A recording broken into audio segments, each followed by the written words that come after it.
Hello guys, once again it's Matt, and today we have another video, dev server SU-25SM3. So now we're going to test out this incredible aircraft that was added to the Soviets. Probably the best cast aircraft in the game, maybe, I don't know. There are some others that are amazing, and honestly at the end of the day I just prefer aircraft that are more multi-role, you know, to do ground battles. So I will always prefer something like a MiG-29 SMT or something, or even the MiG-27K probably. Maybe not the 27K, but still, the SU-25 has its problems, but I don't know, this thing, if there is one SU-25 that will be amazing in top tier, this is the one, guys. Well, it has basically every single upgrade that you can imagine on it. So as you see, it is a normal SU-25. You don't even realize what is going on until you actually take a closer look. The first thing, I don't know if this is going to remain, but it is using the R195. So a lot stronger than the original R95SH. I never heard that the engine was actually changed like this, but it probably was, right? I think the only thing that I heard of or that I read was that they actually improved the reliability and some other things like anti-surge systems to the original R95. So I don't know if they actually increased the power. It might be work in progress, but still, for now at least, it is using a very, very powerful engine. So very, very good, because why? Well, this is an original SU-25 fuselage, so it's lighter. So it's going to be using the lighter fuselage of the original SU-25 and the stronger engine of the SU-25T. So this should be a very, very good aircraft. And of course, internally, many things changed. The first one is that they introduced the L150, the pastel RWR. And if you realize that, we have a mouse system as well, the L372. So very, very, very good to actually have this type of system. The optics also were changed, so it doesn't have a laser designator on the nose. It actually has a proper TV system. I don't know if the model is fully completed yet, but because it feels like it is very much the same there, but it doesn't matter. The camouflage is different, VKS, RC, as you see over there. And of course, you can take a look on the loadouts. There are some interesting things, like apparently you cannot take the R60s on these pylons, which doesn't make much sense, but I guess they try to just introduce the R73s. So I guess the R60Ms were not even being used anymore, so they may like even remove this. So that's why I think the model might be weird. I don't know, it's just my opinion. And the loadouts, as you see, are very, very interesting. Of course, the drop tanks, unguided bombs, napalm, unguided rockets of all sorts. You have the normal guided stuff like the Kh-500s. It's in the KRE version here, which has a little bit of a better seeker than the original one. We have the guided missiles like the Kh-29L, the Kh-25ML, and also the Kh-29TE, which is the, again, improved seeker version of the Kh-29. So it has more range, etc., right? But it has a new missile. And this is the, sorry, I had to choose here. The Kh-38MT and the ML. So this is the MT, this is the ML. So the ML is laser guided variant, and the MT is a TV guided variant. So very, very, very powerful missile, guys. Take a look on the stats of it. It has a laser plus inertial navigation system. So I wonder how that works. I will try to make it work. And as you see, the MT, it's basically the same missile, but with an IR guidance, or meaning that it's TV guided. It's the other way around, actually. This is the IR, the laser one. This is the TV one. So yeah, very, very interesting missiles. And look at the range, 40 kilometers, 152 TNT equivalent of explosives. So it's a very, very powerful aircraft. So enough of talking, let's actually fly it out on the test flight a little bit and see how it is that it performs on the basically on these new missiles that it has. And yeah, it's a very, very good aircraft. As I said, it's probably going to be the best SU-25. You can see that it has a way better cockpit as well, with MFDs on the middle there and on the side, and it has a TV system. But not only that, it has thermals. It is, I think, first gen, I think, or second gen. No, it's not first, it's like second gen, I think. It's not the greatest thing ever, but it is pretty amazing compared to the other ones. This is the seeker of the missile, way more precise than the other ones to actually aim. Finally, they fixed it, the little thing there. And yeah, let's take off with the aircraft. You can see the new HUD as well, which is also a new improvement of the aircraft. Everything else is pretty much the same. As I said, of course, you will have a lot more, not a lot more, but you will have some performance advantages over the T variants.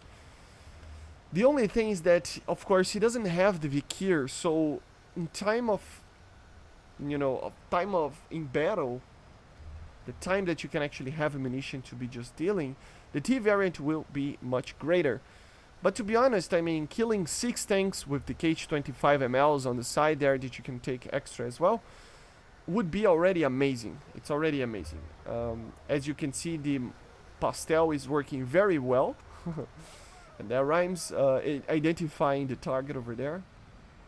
Of course, we have the R-73, but it doesn't have an HMS like it was supposed to be. And yeah, it's a very cool aircraft. I mean, it's the coolest SU-25 ever, right? I just hope this thing actually receives like the grayish camouflages, the modern camouflages of Russia, because this one is pretty much the same as the older ones that we had, right? I'm just getting a little bit more distance over here because I want to try these missiles. So let me change direction. Of course, as I said, you can target from up to 40 kilometers with this thing that we are going to try to do later.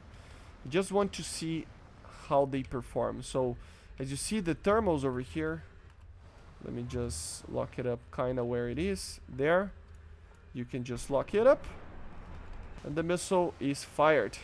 It lofts like no other missile that you will see. This is the laser guided.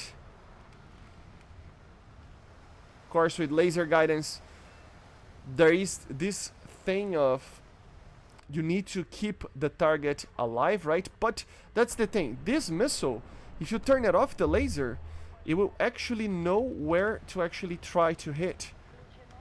I mean, this was too short of a range, and I think he lost because he was trying to loft. But you know what I mean. The missile actually has INS, so you can actually try to...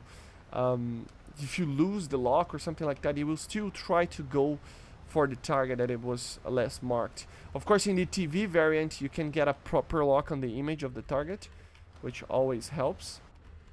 But still.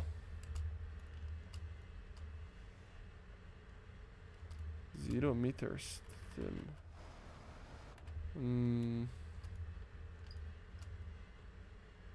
This is weird. The HUD there, it's kind of weird. Of course, you have the flares. These are... Oh, see the mall system there? You can see it. That's nice, man. Yeah, right there and right there. You can clearly see the ultraviolet thing. So... And you have a new HUD, as you see there. Oh my god, it's so cool launching. Of course, these are fire and forget. So you don't need to get a proper lock onto them. Like maintain the lock. And they will still hit the target because they are TV guided. So yeah, let's fire the last one. And I'm interested about this TV one. If he can actually reacquire unlock of a target that it's like that. See? Let me try to get this one actually. Let's see if the missile can actually get the target. It might not. Yeah, it lost the tracking because he's actually just moving and then he was lofting. But apparently because of the INS he can still reacquire the lock depending on the situation. let's redo. Of course, the performance, as you see, it's pretty much the same as the other SU-25s. It's just a little bit faster, which is something that the SU-25 never really suffered from, especially when you're a light. Only when you're heavy, because the aerodynamics of it don't allow you to get too fast anyway, right? So it doesn't matter too much. Let's get a really, really long range shot in here just to test this missile. We have very, very cool aircraft. This is probably the best CAS aircraft. As I said, I still prefer some multi-roles. The Mirages are amazing, the SMTs, the F-16s, because they can do everything. But still, I mean, it's still pretty cool to have something like this. It might be work in progress because I wasn't able to actually... Yeah, I wasn't able to actually get a proper lock onto them there.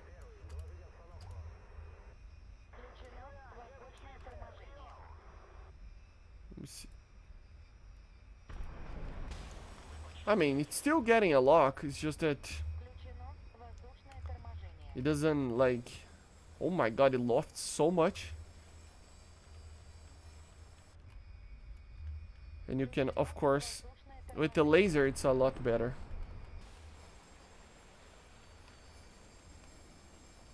Oh my god, look at that.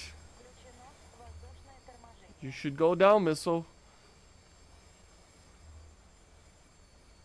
The first one is gonna hit. This is a very long range missile, man. And you can even lose the lock. Like, I lost the laser designator, but he has INS, so it should be good to go. Yeah, I mean, it missed a little bit, but so you will be more precise with the laser on, but you can fire without the like lose the laser, and he still will maintain the target. That's the good part about inertial navigation systems in missiles, right? So let me just get a real like long range shot here, so that I can test these missiles for sure in that medium tank. So let me just get to like 30 kilometers and I'll be right back. I'm not able to get a proper lock, as you see already. So I'm just going to try to fire from this distance. I don't know if the system is actually kind of weird right now, but yeah, I got a lock now. I think now I should be able to actually get it. So the TV system is not able to actually get a target from too far away. So you need to kind of guide it where the targets are a little bit. And sometimes you will lose the target anyway, right? So let me see if I can hit this moving target.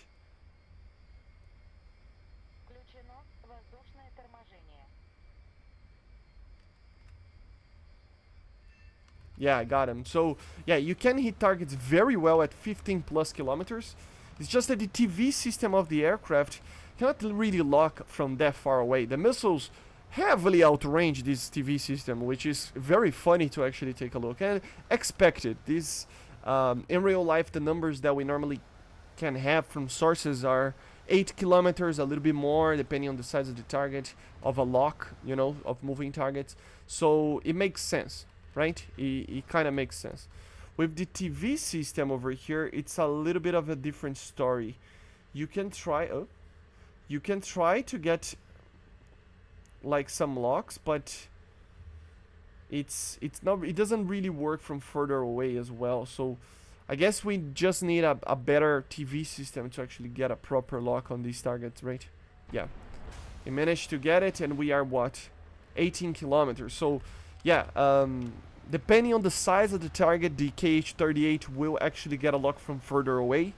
It's just a tank, it's not gonna be able to do it as much. So in my opinion, it's better to just go for the ML as always.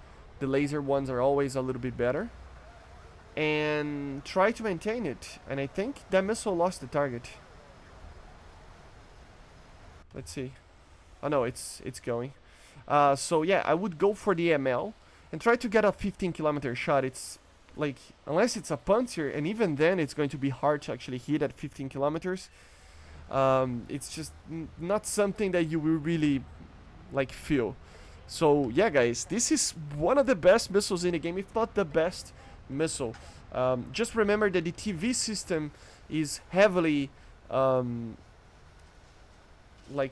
it's worse than the camera of the, like, the range of these missiles. Okay, these missiles can reach 40 kilometers, but you are limited to, of course, the TV system to get a proper lock. Of course, you can always use this little system for the TV ones, but it's kind of weird to use this, of course. Yeah, here we can guide the laser designator as well. And we're going to just turn off the laser, see if the INS really works on that ML. If the target doesn't move. Let's see. Target destroyed. And the other one missed. So if you want to be precise, you will need to maintain the laser. But that's the thing. The TV also, if something gets in the way, you will still lose the target. So yeah, amazing missile. And it's just really... it's really, really interesting, man, to see these things working. I mean, look at that. It's such a cool aircraft and such a cool missile. It's really, really good. I lost the designator. Oh. But anyway, I hope you enjoyed. Make sure to subscribe and let me know in the comments what you think about the new SU-25SM3. Bye, guys.